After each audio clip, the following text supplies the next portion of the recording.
अलग अलग अलग अलग।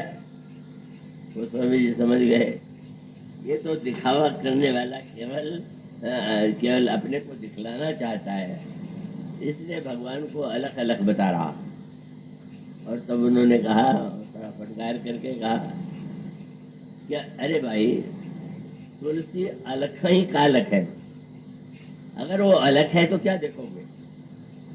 और उसके विषय में ये कहना कि वो देख नहीं दिखाई देता, तो क्या तुम चाहते हो कि उसे न देख करके लोग तुम्हें देखने का प्रयास करें?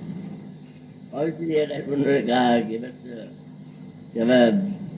इतना ही तुम ध्यान रखो कि तुलसी अलग ही कालक है, राम नाम जपो मीत।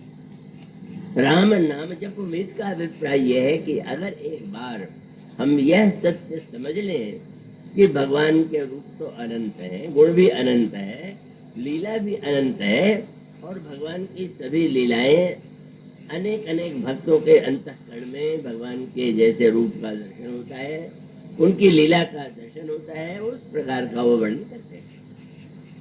और इसीलिए श्री रामचरितमानस में भगवान शंकर परम तत्वज्ञ हैं, पर वे उपासना के रूप में जो सगुण ब्रह्म की नाम धारणा है वो उन्हें अत्यंत प्रिय। और जब वे कथा प्रारंभ करते हैं तो करते हुए वे श्री राम को प्रणाम करते हैं, बालक राम को।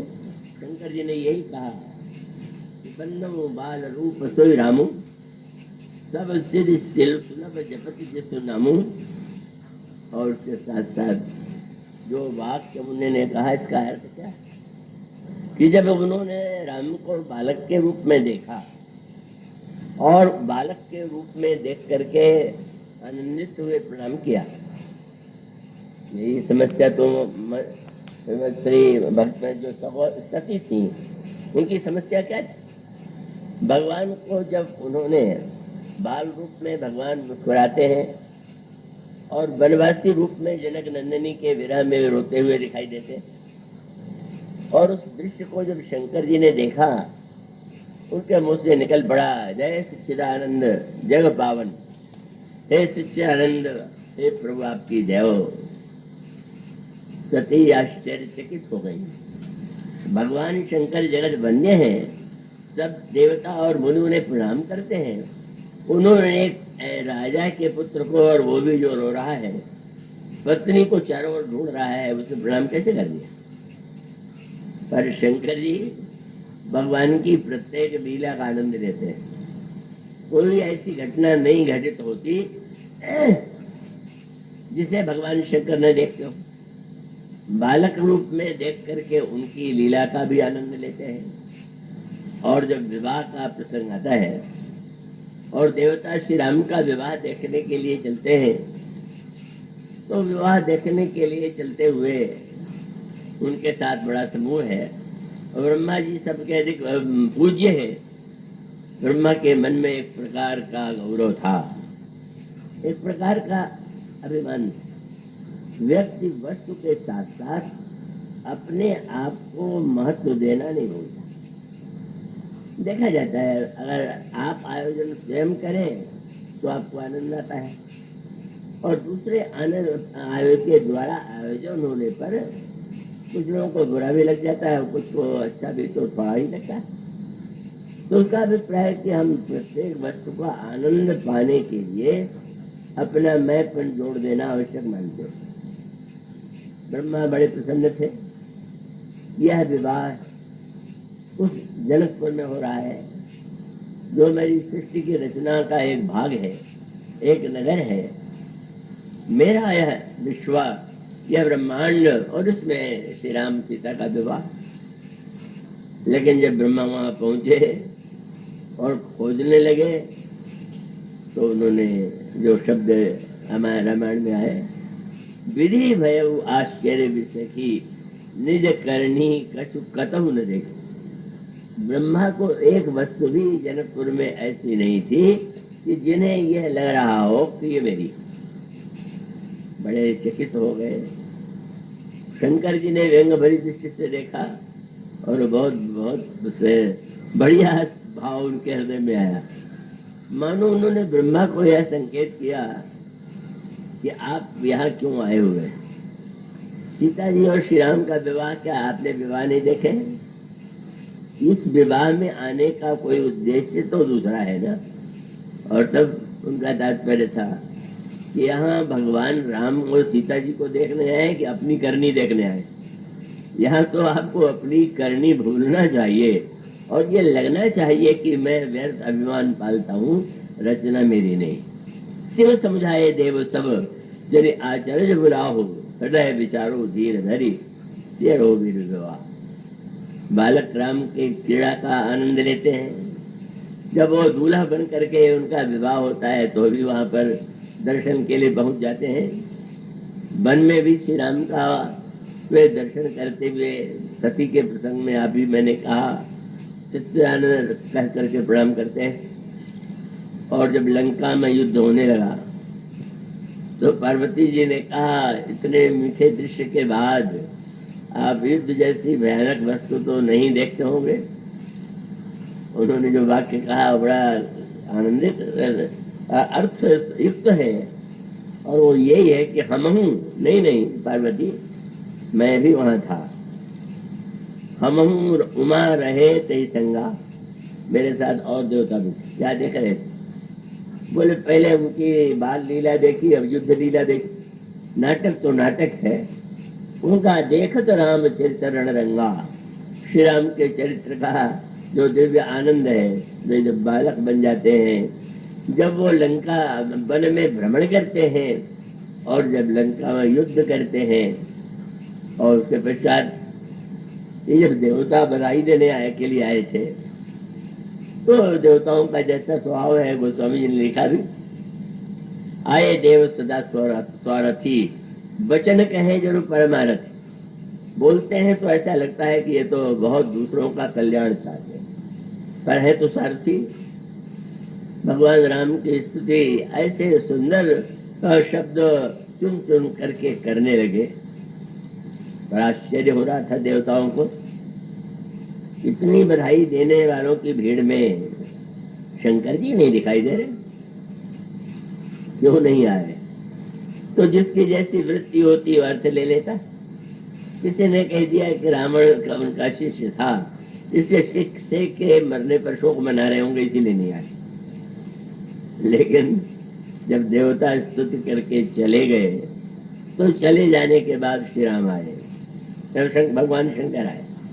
और गोस्वामी जी ने जो दोहा लिखा, क्या गोस्वामी जी कहते, अस्तुति करी करी सुर चले, चढ़ी चढ़ी रुचिर विमान।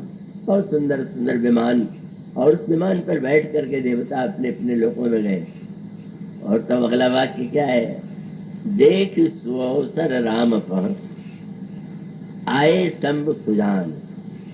शंकर जी को लगा कि ये बड़ा सुंदर अवसर है, और तुलसीदास जी ने शंकर जी के साथ एक दो शब्द जोड़ा। बोलने की शैली कितनी मधुर है। बोले सुजान शंकर आए, पर इसके अर्थ पर आपने ध्यान दिया? तो जब अजानों की भीड़ छट गई तब सुजान आए।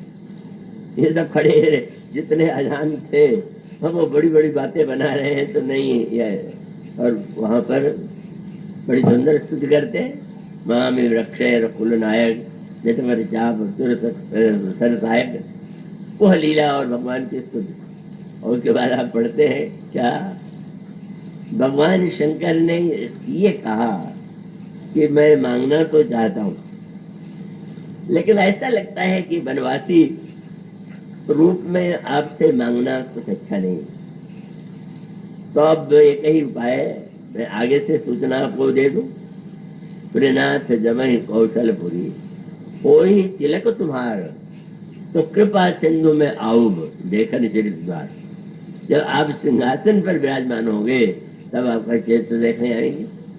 और वहां आकर के शंकर जी ने जो बहुत मार्मिक स्तुति की है, उसका आपने पाठ किया होगा, पढ़ा होगा। तो मानो भगवान की यह जो अनोखे रूप में दिखाई देने वाली लीला है, उसमें भिन्नता है। कहीं बालक के समान, कहीं किशोर के समान, कहीं युवक के समान, कभी तपस्वी के रूप में और कभी राजा के रूप में, वे अनगिनत रूपों में। कई बार लोगों को लगता है कि क्या विस्तार किया उस अंदर।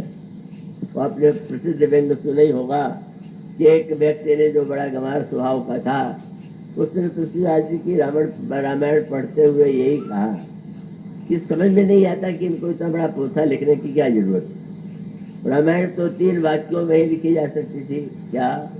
तो एक राम एक रावण, एक क्षत्रिय एक बाभन, उनने उनकी नारी चुराई, उनसे उनसे भई लड़ाई, तनक बात की बात अन्ना, तुलसी ले गए पोथन्ना। उसको लगना इतनी सी बात। प्रहलाद जी ने भी इसको साहित्यिक भाषा में कहा कि महाराज ये बताइए कि एक राम अवधेश कुमारा, तिनकर चरित विदित संसारा, नारी विरह दुख लेव अपारा, भैव रोष रण रावण मारा, प्रभु श्री राम की अपर को जाहि जपत त्रिपुरारी।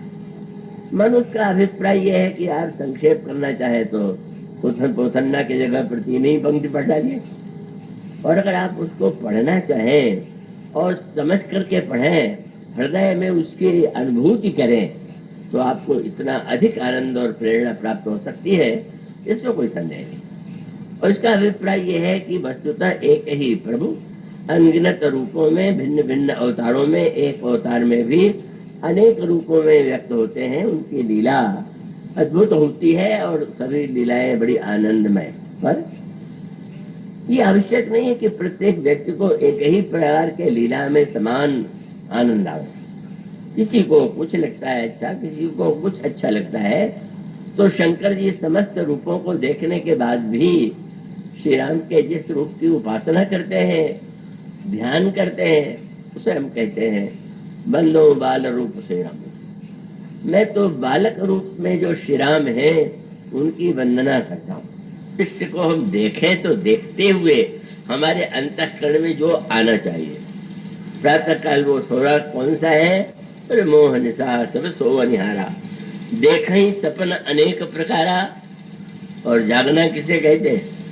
बोले बस यही जग जामिनी, जागे ही जोगी, परमारथी प्रपंच वियोगी, जानिए तब ही जीव जब जग जागा, जब सब विषय विलास विरागा, कोई विवेक मोह ब्रह्मभागा, तब रघुनाथ चरण अनुरागा। और इसका अभिप्राय ये हुआ कि वो शंकर जी कहते हैं कि अगर इन बालक राम को कोई जान ले तो संसार दिखाई देना बंद हो जाएगा।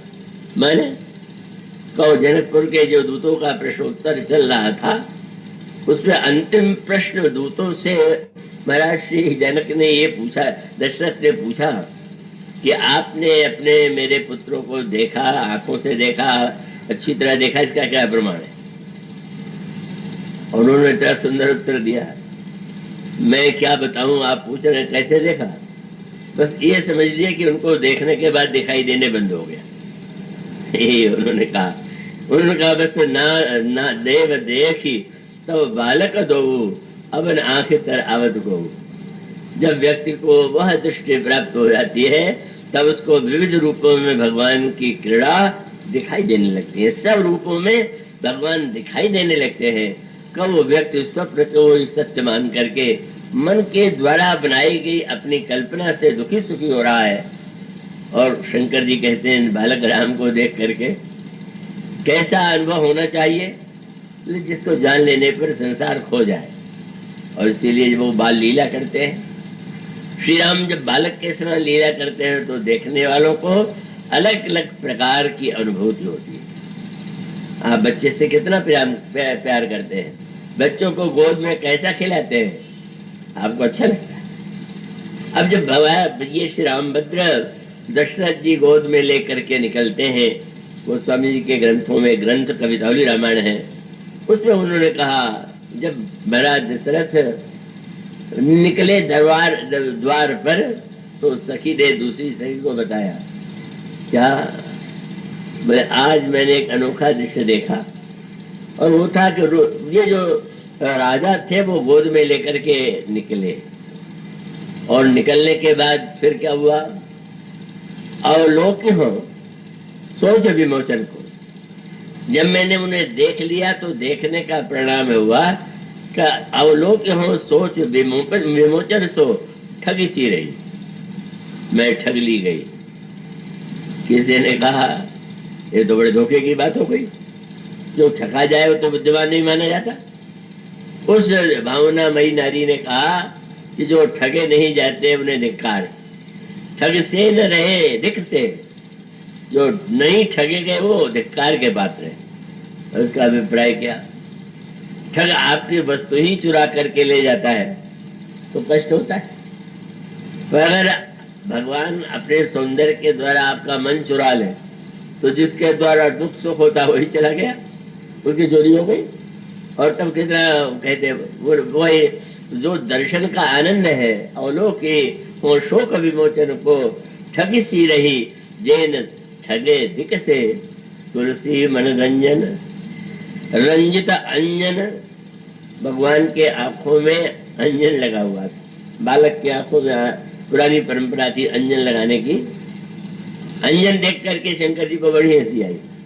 बोले शास्त्रों ने इनको निरंजन कहा पर आज तो भक्तिमती माँ ने अंजन लगा दिया। तो कैसी ये अंजन लगाने के पीछे एक रहस्य है। मैं ऐसा करता हूँ कि आप उसे थोड़ी तन्मयता से सुने। भगवान की आंखों में अंजन, हम लोग अपनी आंख में अंजन लगावे तो ठीक है, पर ये भगवान की आंख में अंजन, उसमें व्यंग है कि प्रभु आप अनंत ब्रह्मांड के स्वामी हैं और उस अनंत ब्रह्मांड के स्वामी को यहाँ क्या हो रहा है ये तो कुछ नहीं दिखाई देता। ये बात सत्य है और कटु सत्य है। अब के अगर कमरे में कोई मच्छर उड़े और मर जाए गिर जाए तो क्या आप बड़ा शोक मनाते हैं या प्रसन्न होते हैं या ये सोचते हैं क्या हो गया? जीव की स्थिति क्या है? आप विज्ञान में चाहे पढ़ ले और चाहे आध्यात्मिक दृष्टि से विचार करके देखें, दोनों में सूत्र एक ही है। विज्ञान ने उस आकाश का एक विचित्र रूप जो प्रस्तुत किया है, जिस आकाश में यह पृथ्वी है, और आप जानते हैं जिस पृथ्वी पर हम और आप बड़े नन्हे से छोटे से हैं, पृथ्वी स्वयं उतनी छोटी है। हम आपके गोद में एक बालक जितना छोटा होता है, उस अनंत ब्रह्मांड में पृथ्वी तो अत्यंत छोटी है, उससे तो बहुत बड़े बड़े विद्यमान।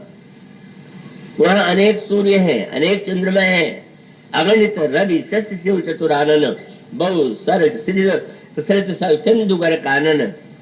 बस इस प्रकार का जो अद्भुत ब्रह्म है, उस ब्रह्म की अनंतता में छोटी सी पृथ्वी, और उसमें व्यक्ति अपने को बड़ा इतना महत्व देता है कि वो समझता है कि भगवान ने मेरी पूजा को देखा क्यों नहीं, मेरे पाठ को देखा क्यों नहीं। बड़ा बड़ा सोचिए, जब पृथ्वी या अनंत आकाश में न दिखाई दे तो पृथ्वी पर रहने वाला ये व्यक्ति कितना बड़ा है।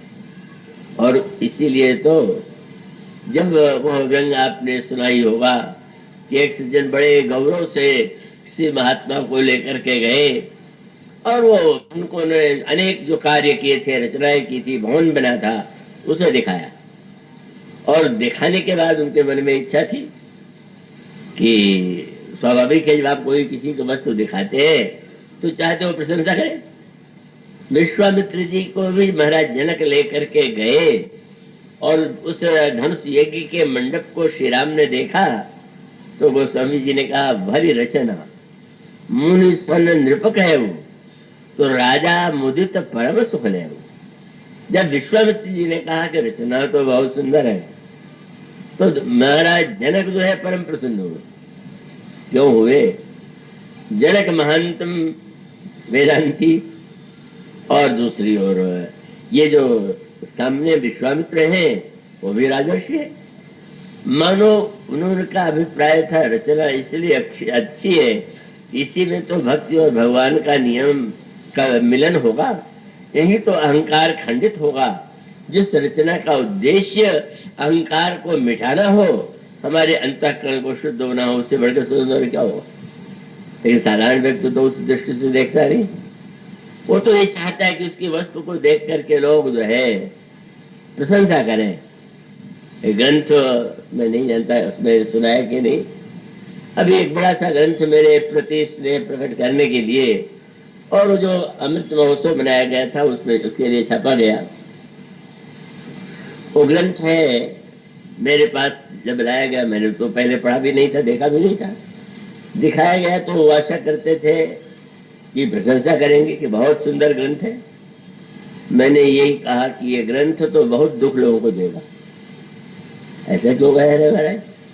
मैंने कहा इस ग्रंथ में लोग मुझे नहीं देखेंगे, अपने को खोजेंगे कि मेरा नाम इसमें कहीं है कि नहीं, और मेरी चर्चा कुछ है कि नहीं। जब हम अपने को खोजने लग जाते हैं तो हमारा तो सुख दुख उसी से जुड़ जाता है। तो वस्तुतः अपने आप को न देख करके, लेकिन व्यक्ति बोल नहीं पाता। महात्मा जी को सारी रचना दिखा दिया। महात्मा जी को लगा कि अब इन्होंने बुलाया, भिक्षा करावेंगे, इनको कोई इनको उपदेश देना चाहिए। और उन्होंने सामने एक विशाल मानचित्र, एक नक्शा टंगा हुआ था, और उसको देख करके कहने लगे कि क्या है ये? तो उनका महाराज ये सारे पृथ्वी का नक्शा है, आकाश में पृथ्वी और उसका एक नक्शा है।